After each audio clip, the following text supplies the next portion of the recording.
Hi,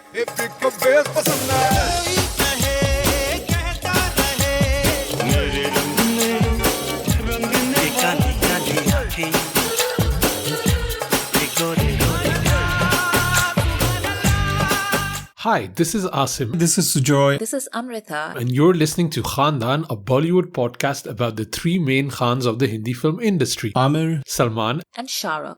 Hi, you're listening to Khandaan, a Bollywood podcast regular feed. Thank you so much for your support over the years. We now have a Patreon channel with bonus content and exclusive merch for those of you who would like to support us. Every dollar goes towards creating more and better content. Visit us at patreon.com/Khandaan podcast. Hi, and welcome to a new episode of Khandaan podcast. Is just me and Sujoy today. Hey, Sujoy.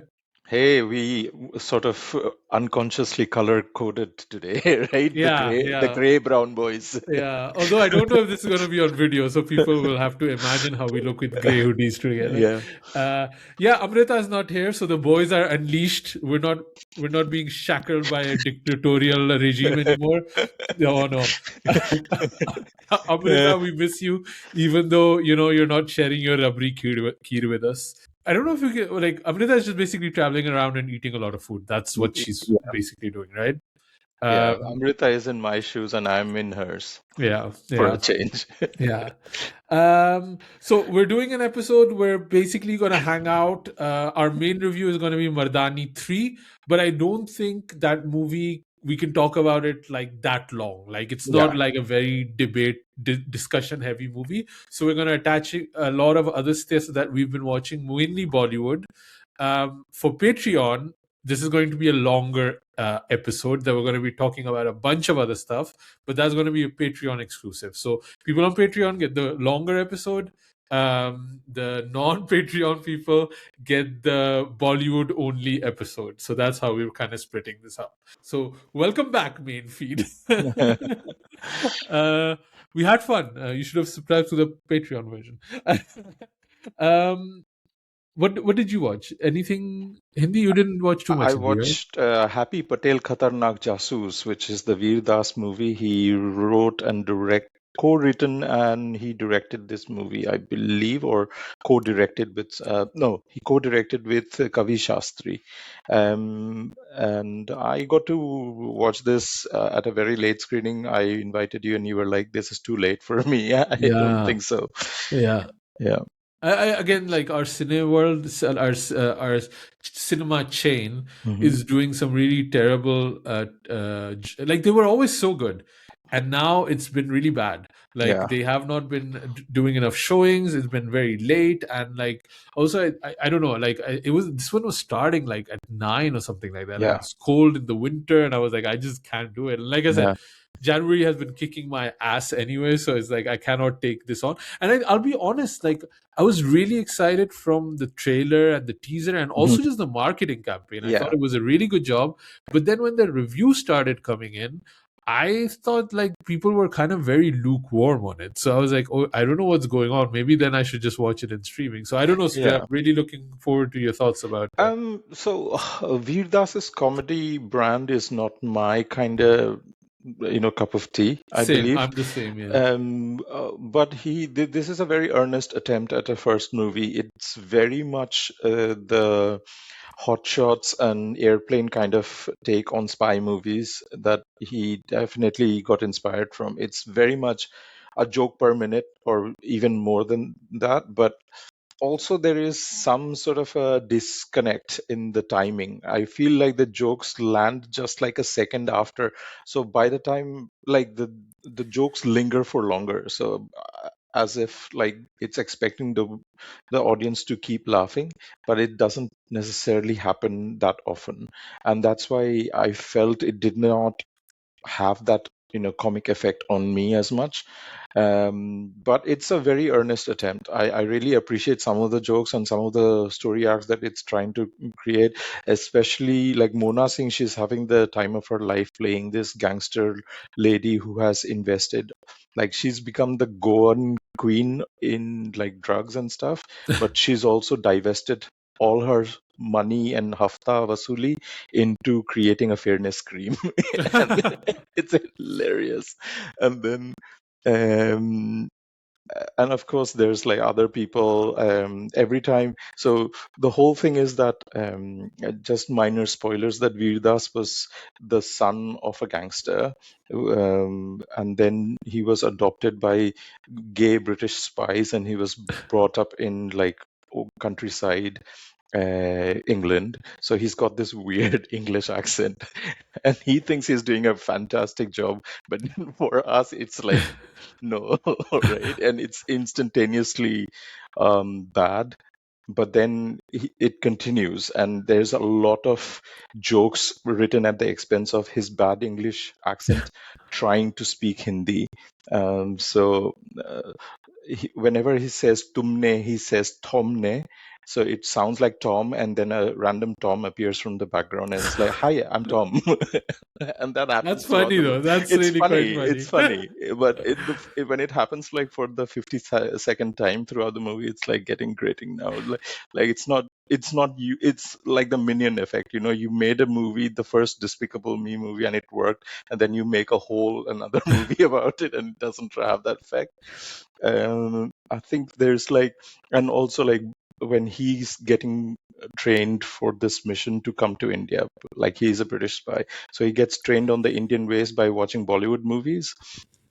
So he has to charm, like he has to honey trap people. So he's trained in creating charm effect by doing the Shah Rukh Khan thingy, and whenever he does that, it does have that effect only on one guy who is Sharib Hashmi, and he calls him, "Oh, daddy." It's so random. So it has its quirks, it has its laugh moments, but it doesn't land as much for me. It's like 50% laughs and 50% fail. Right. So I don't know how effective that is. It has cameos from Amir Khan and Imran Khan for How people was the who like. Imran Khan cameo? Because that's something that they were heavily promoting, Yeah, right? yeah, yeah. So there is a callback to Delhi Belly as well, because they, work together in that, and yeah, it was all right. That's Like, great. yeah, it's not for me, right? I don't have that Imran Khan nostalgia. I'm not like going to a choraha and shouting like "Lotao Imran" or whatever. That's not for me. But That's only for Farah Khan. We do this only for Farah yeah, yeah, exactly. Khan.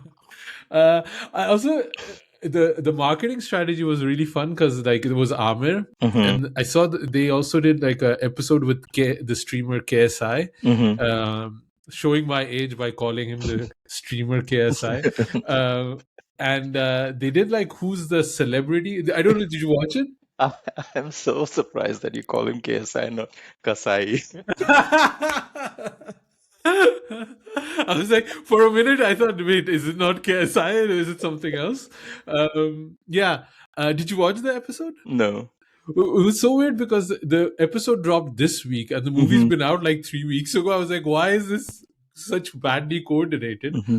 And I couldn't watch more than 10 minutes of it. Like, I thought it was very awkward to watch that thing, but I think it's just not something for me necessarily. Hmm. So it was funny. It was funny. Do you think it's Happy Patel is going to be one of those movies that will get like a cult, a classic kind of treatment that people will rediscover it and I don't know, start quoting like it? airplane humor or hot shots humor, it's very like pre-millennial or millennial vibe, right? I don't think Gen Z will initially get it, or I don't know. I'm just generalizing it at this point, but I just feel like we grew up watching the VHS tapes of Airplane, so that's what we get. And it's very much that brand of humor in this. I don't see that same level of cult following that people do talk about Delhi Belly having a cult following, but really, do they? I don't think there is any cult following for any Bollywood movies per se of the last 10 years. I guess the way, as the our YouTube comment section has told us, we don't know anything what Gen Z is doing, so For we should sure. stop talking about it in general. Yeah. I don't know. Okay, I wanna. I'm keen to watch this on streaming. Hmm. I don't know where Amir will be dropping this on streaming. It'll be on I think YouTube it's or where on it'll go. Netflix. Okay. but I'm keen to watch it. But I just couldn't make it in a January dark screening at 9 o'clock in Mhm. the evening for this one. Anything else you watched? Um, what else did I watch? Oh, by the way, did you watch? I know Amrita told us to do a live reaction to that Battle of Galwan song that Salman did.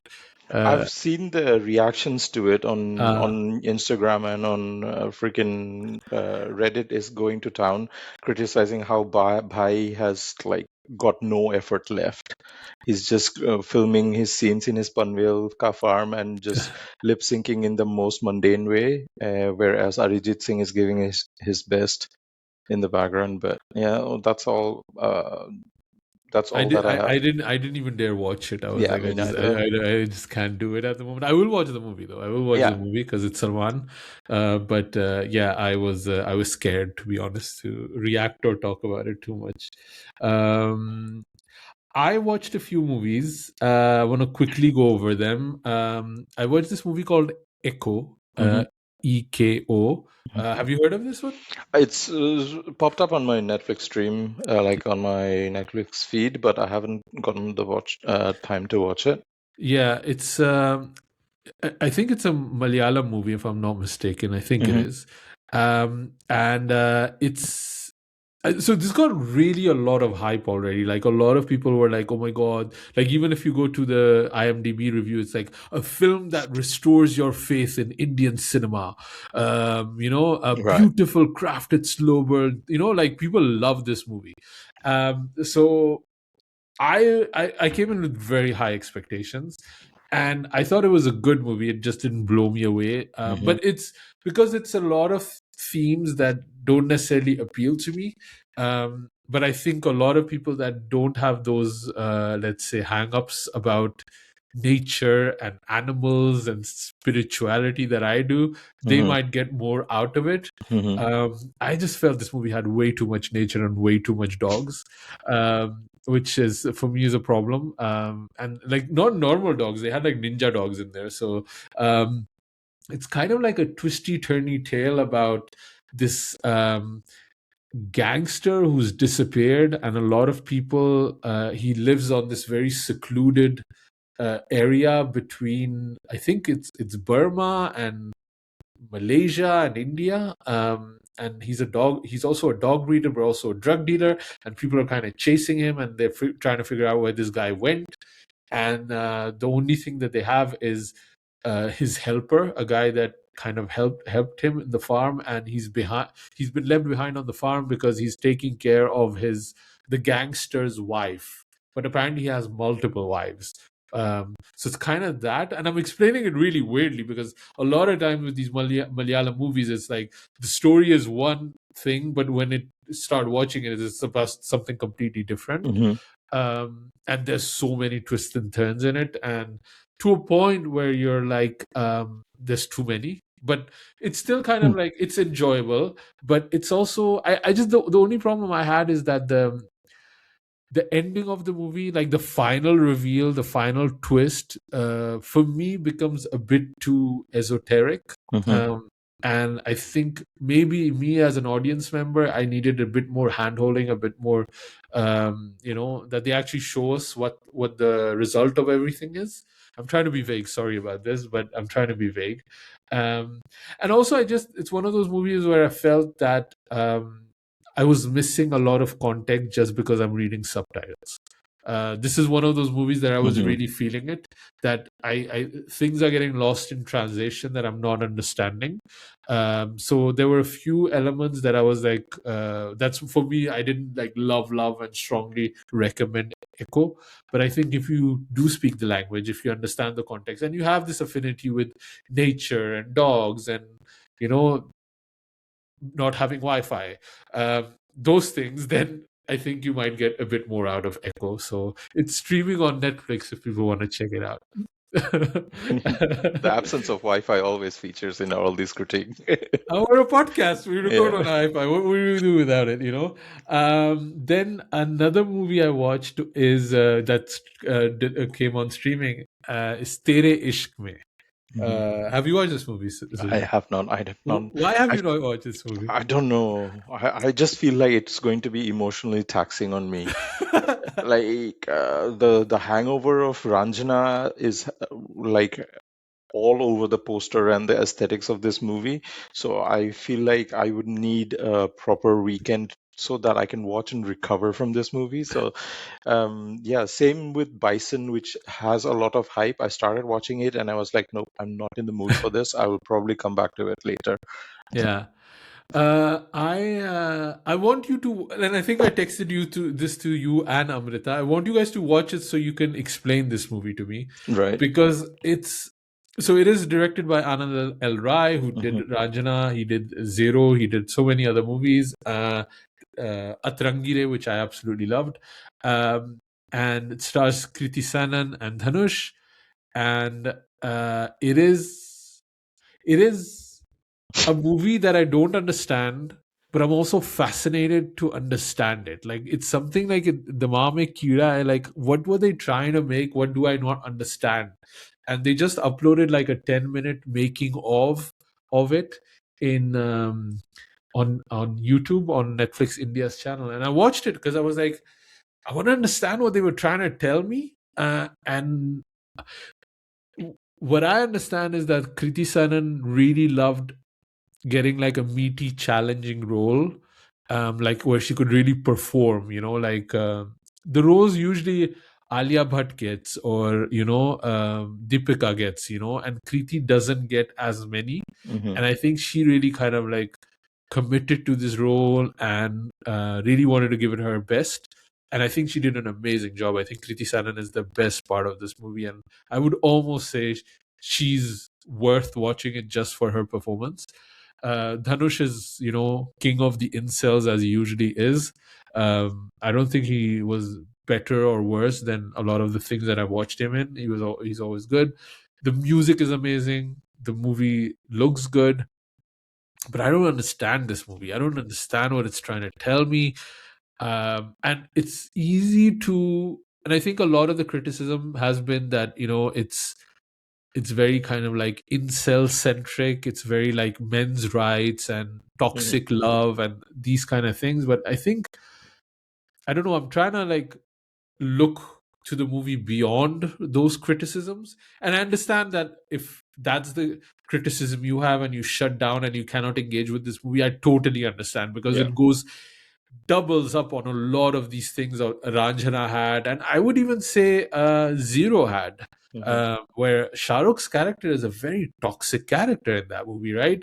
And uh, weirdly, I think this movie has a lot of connections with Zero more than it does with Ranjana. And I think even one of the cinema chains or something like that sued Anand El Rai because it was supposed to be a spiritual sequel to Ranjana, and it's not as spiritually a sequel as it's supposed to be. All right. But yeah, but I don't know. I think it's a tough movie because it's not bad.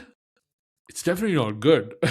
But I want somebody to explain it to me. So I'm really hoping that like maybe our listeners can drop us an email at youpodcasting@gmail.com, that like, I don't know, I want to like an essay on this movie about like figuring out what they were trying to do, because it's insane. It is insane. Like, I don't want to spoil it because Okay. you haven't seen it, but I'd be fascinated to hear your thoughts about it. And it's on Netflix now, so I think a lot more people have been will be watching it. But I think a lot of times on Twitter and Reddit, it's just hot take Yeah. criticism, and I wanna see the movie beyond that, Yeah. but I'm not able to.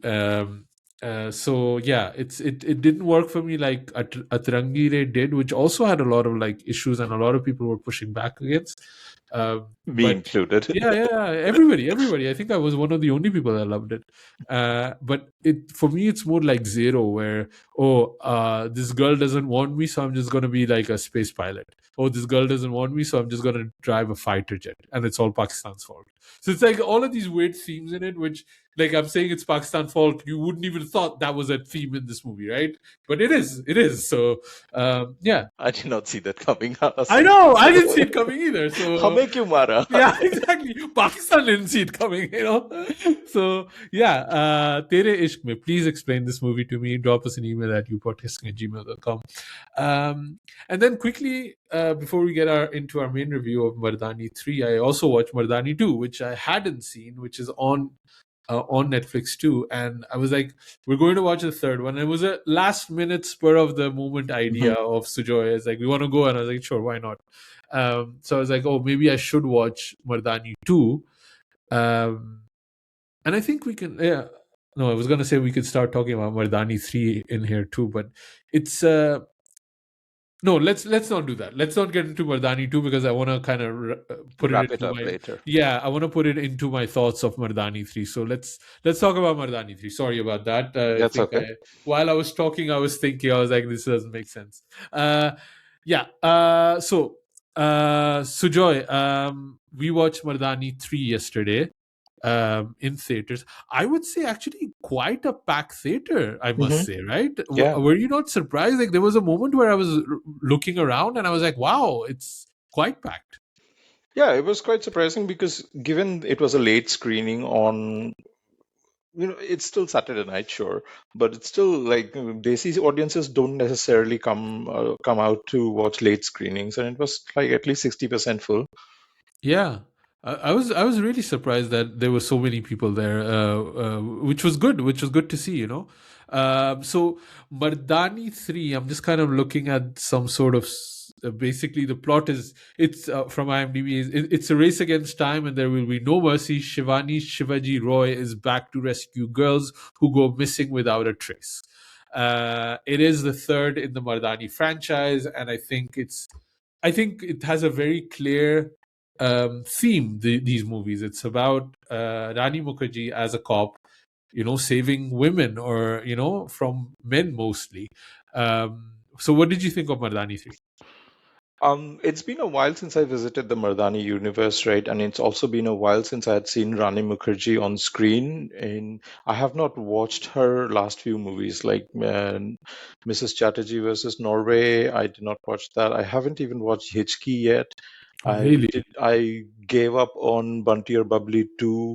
So it's been a while since I've seen her on screen, and instantly when she has that entry scene, I was like taken aback. Like, how have, like, because her offline presence, Yeah. not offline presence, her off-screen presence is kind of grating, and she comes across as, obviously she is, Mrs. Yash YRF.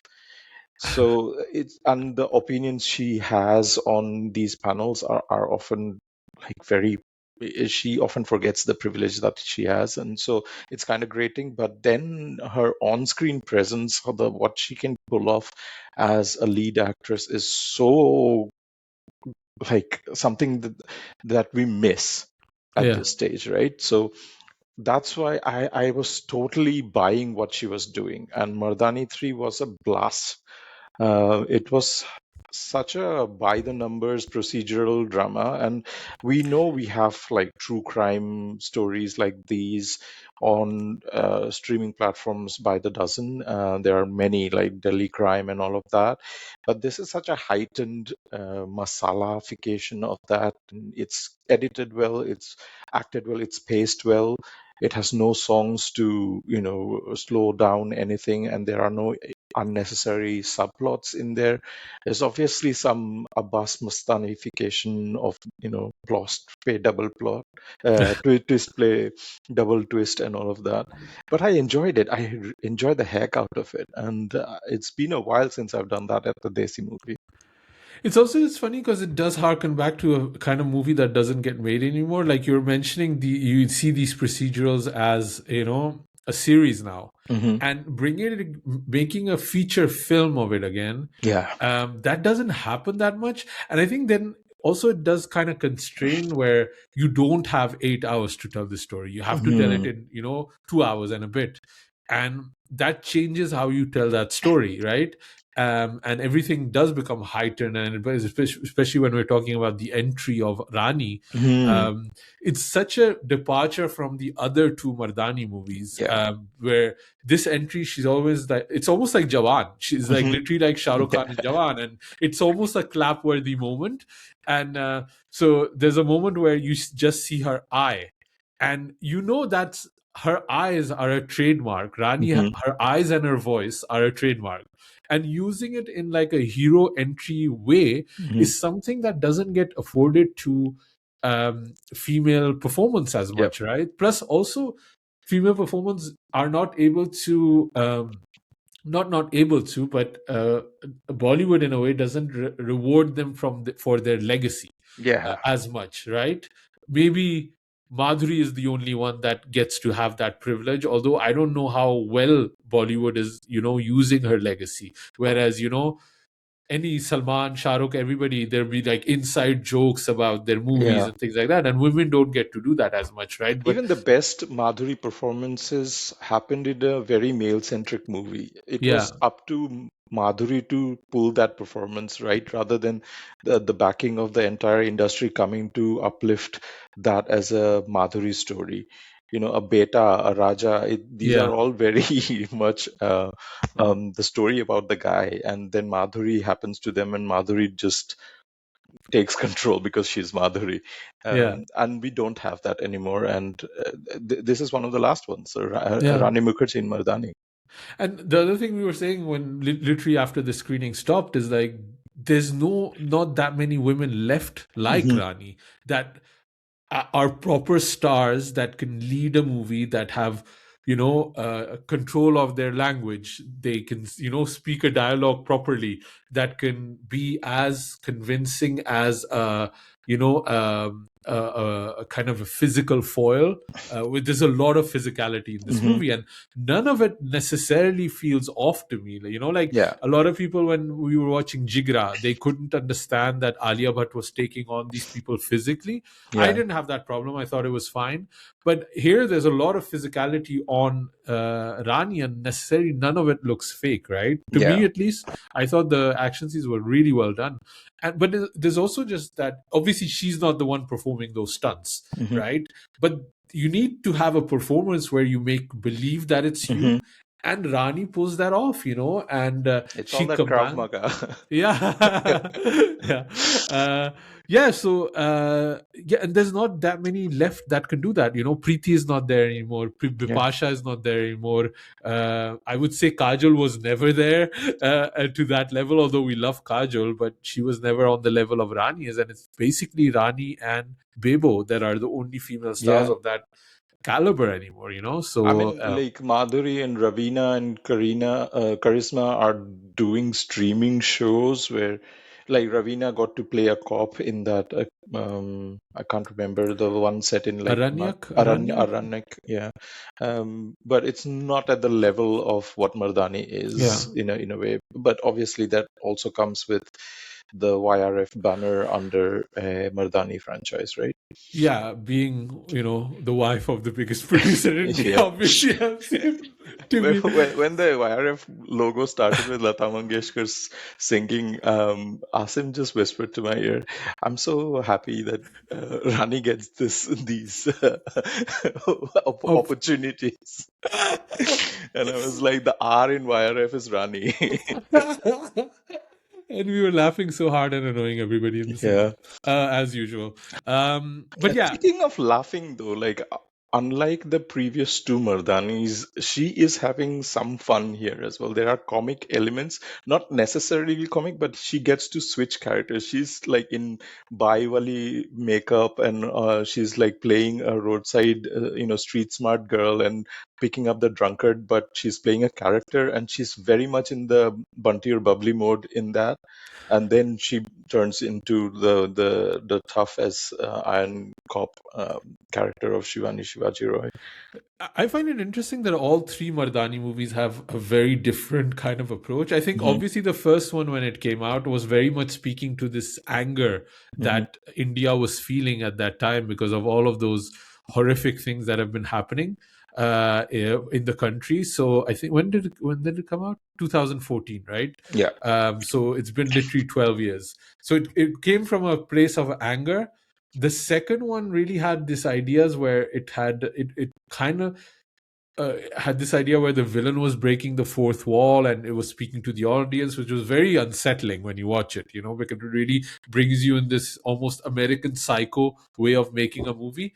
And it was very, very gruesome, the second one too, Yeah. like without showing too much, which I also actually appreciate in the Mardaani movies, that all of the violence is towards women, but none of it is gratuitous. Hmm. There's violence, but it's not gratuitous, which I feel Yeah. is a sensibility that's very, I think probably Rani is the one that's kind of like managing that, what needs can be shown and what shouldn't be shown. And I Yeah. think it's a very kind of a smart approach to it. But I think this movie is a very much a different beast than the previous two were. It has a bit more of that Singham masala in it. Hmm. It also has a bit of more fun in it, I feel. Certain, it's not a fun movie, but what you're mentioning, right? It definitely has those, and it also just has those Drishyam type twists and turns in it too.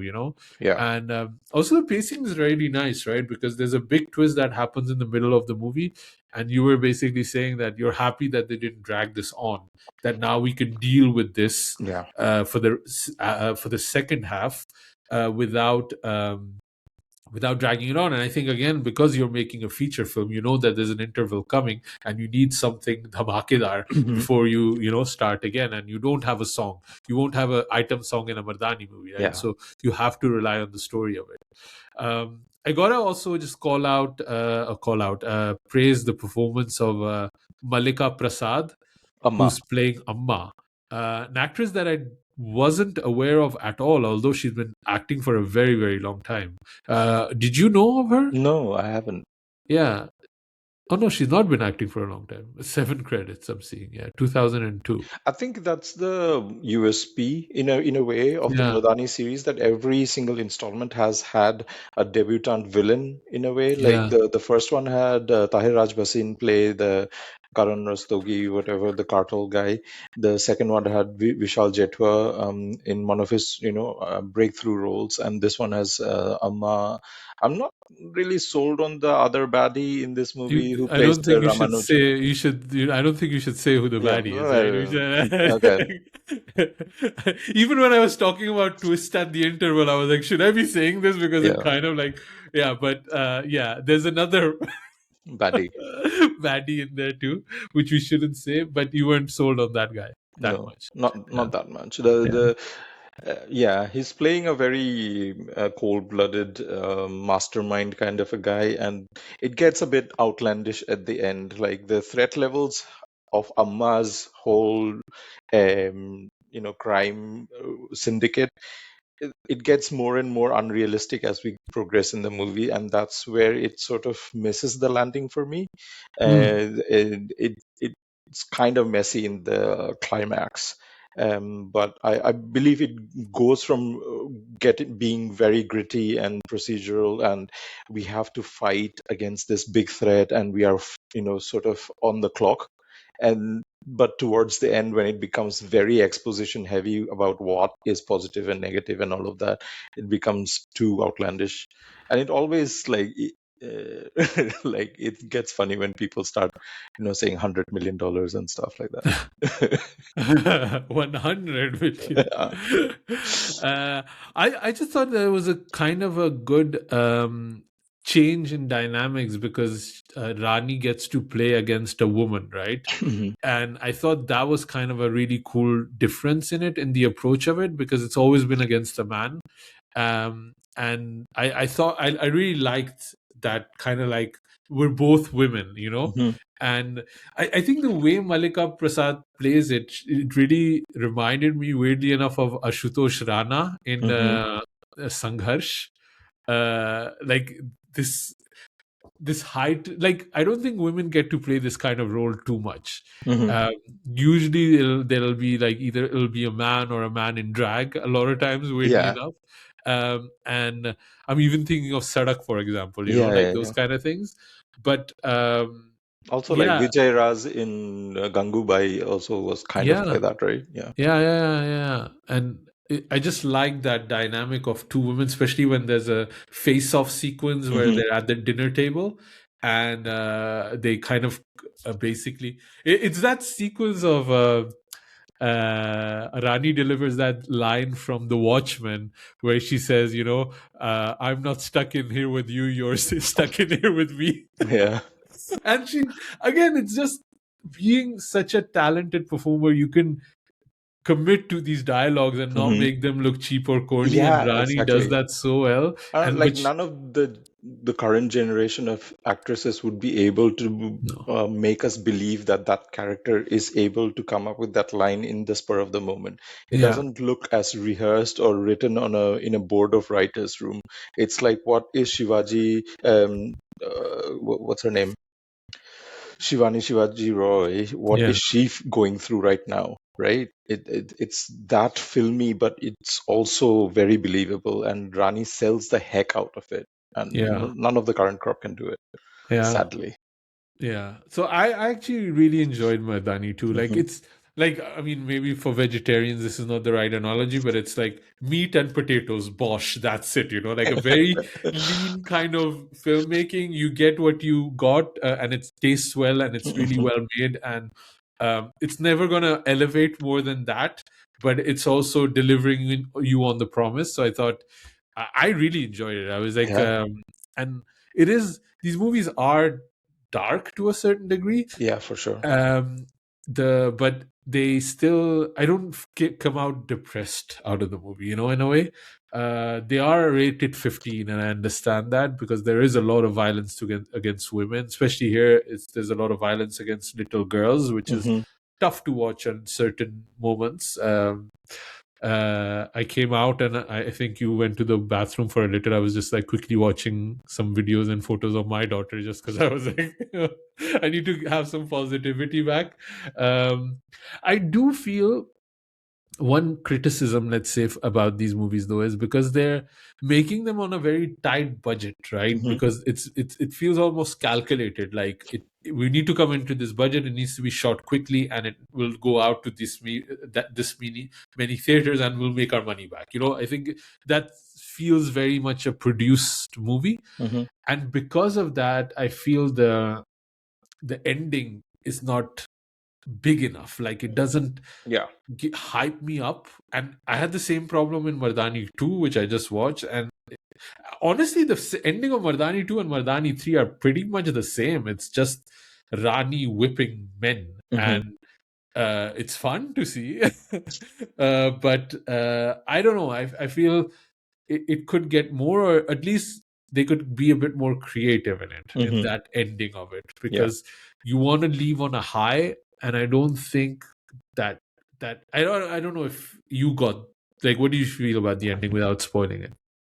Yeah, as you said, like it's I mean, the arc of a movie like this has to, build up, build up, build up, and there needs to be a proper payoff so that the entire culmination of events feels satisfying for the audience. And I did not get that as much. Also, the whole ending was a bit haphazard when she gets to form her own team and go against the villain. It felt like it's a callback for really ardent fans of the series, which I don't know, most people won't be watching the prequels to Mardani 3 before going to this But I movie. don't feel. I mean, I'm like none of those people that she brought in our team. I didn't even recognize them from the other movies. I don't know if they were or not because they I never have no leave an idea. impact. Yeah. I need to go back and check, but it didn't feel. Maybe they did, maybe they didn't. But I'll have to check on IMDb because Hmm. the previous movies, these people did not leave a mark. So when she's assembling her team, Singham three style or Avenger style, that's what I mean. The ending doesn't leave that Yeah. impact which they were intending. So I don't know, and maybe it is a budget issue, maybe it's a filmmaking issue, I don't know. I hope they make a fourth one because Hmm. I've been enjoying these. And I hope they make it quicker than the last time. Like Yeah, there's been a long gap between 2 and 3. yeah, I heard rumors on, like, obviously our very reliable source of information, which is the Bolly Blinds and Gossip subreddit, that there were plans of combining or having like some sort of reference of the spy universe in the Mardaani universe because they are under the same studio. But then they saw what happened with War 2 and then they totally changed some stuff within Mardaani 3. How true is that is everybody's guess. But I, it feels like an odd match to me. Like mhm. just like the sensibility is so different Yeah. Like between. even if this is a masala movie, there isn't necessarily a physics defying fight Yeah, in this movie, right? yeah, It's very much sort of ground in reality as much as you can in a Bollywood movie. yeah. Um, uh, I don't know. Maybe like even Singham might be a better cameo in this than like one of the spy universe. Like Hmm. it feels like they're more ground level in a way. I don't know. Like it's an odd one. Yeah, that's an odd mix if that was what they were planning to. But yeah, I quite enjoyed Mardani 3. I think if they make a part 4, I'll definitely go and watch it too. Yeah, it also makes me want to rewatch the first two because it's been a while. The first one was made by Pradeep Sarkar, who remains one of my favorite directors, who is no longer with us, sadly. And yeah, I think as you said, every sort of installment of this series has had something new or fresh to say, even with the same central character and Jishu Sengupta playing the damsel in distress in every single one of them. It's Yeah. fun. How would you rank this in the series? Like, I was thinking about it while you were mentioning it. Uh, it's a tough one, I think, because they are very different. I would mm, say, like the first one, it has been a while, but I do remember the first one had a lot of impact when it mhm, dropped, like because she was really like talking about assault and things like that at that time. The second one is all it's quite gruesome too, in a way, almost like Hannibal-esque, like the mhm, psychopath nature of it. And here it seems to be more business. mhm, Like they're basically doing it for the money, and it has a bit of gangubai kind of things in it. Um, I don't know. I don't know how I would rank him, to be honest. I would probably say number 2 is the best, then 3, and then 1. I think okay. that's probably how I would go, because the number 1 was kind of the first one. They weren't really like, they didn't like, it was coming out of a place maybe from anger and Mhm, justifiable anger, but uh, kind of a reaction to something. Whereas 2 and 3 felt more like a movie, and I think 2 I would slightly put higher because it just has a bit of that quirky filmmaking that a film nerd like me could appreciate. mm, But 3 has a bit more masala elements to it, so that's why I would go 3 Mardani 2, Mardani 3, and Mardani 1 mm. at the bottom. That's how I would go. Great. So, I mean, if you have watched Mardani or if you're planning to, drop us an email or a comment. We'd love to hear your thoughts. Sujoy, where can people find you online? I'm on my socials at 93K. You can follow Khandaan Podcast on all our socials at Khandaan Podcast. Do check us out on YouTube because we have more and more video content coming out at Khandaan Podcast. And, subscribe to our Patreon, support our community. Our URL is patreon.com/Khandaan Podcast, where we are posting exclusive content. You can join us from $1 onwards. Yeah. And I mean, all the links will be in the show notes. We have episode 300 coming around. So if you have thoughts, if you have comments, if you have questions, follow us. For everybody that's been following this journey of 300 episodes, we'd love to kind of like take a moment and think about those things and kind of, it's going to be fun. I don't know what we'll be doing, but we'll be doing something fun about it. So youpodcasting@gmail.com or our comment sections. And thank you for listening. खानदान podcast और acting